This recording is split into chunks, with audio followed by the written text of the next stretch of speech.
nebigu wuxuu yidhi ummaddeedu been iskuma raacdo.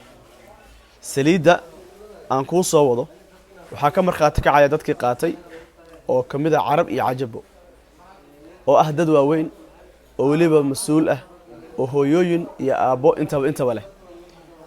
waa saliid qofka uu qaato uu leeyahay lafihii xanuunayay iyo dhabarkii iyo murqihii iyo kaarkii iyo garaacii iyo dhuuxshubkii intaba waan ka reestay uu leeyahay mahadinayo uu leeyahay waa faraj alla ii furay. saliidan qof walba oo qaatay waa ku liibaanay hadalkayaan idinku dheeraynine muuqaalka bal ila fiirsada muuqaalada soo socda insha Allah taala.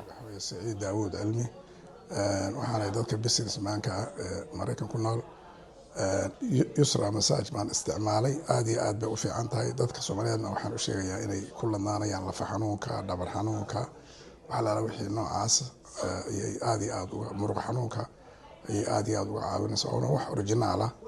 waa taas aad iyo aad ayay maaragtay u fiican tahay. Carabi Ingiriisi ku qoran. السلام عليكم ورحمة الله وبركاته. بسم الله الرحمن الرحيم. أنا اسمي محمد، بعمل هنا في الخياطة وشغال في المهنة دي من مدة كبيرة 24 سنة أو 25 سنة تقريبا.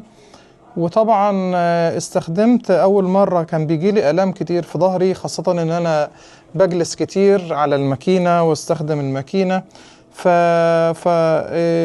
جبت المساج بتاع يسرى مساج واستخدمته. بصراحة طلع رائع جدا وفرق معايا جدا في الشغل، خاصة ان انا بجلس فترة طويلة جدا على الماكينة بشتغل، واحيانا اقف بس في الغالب الجلوس اكتر، ففرق معايا جدا وانا انصح الناس انها تشتريه. وبصراحة منتج جدا رائع.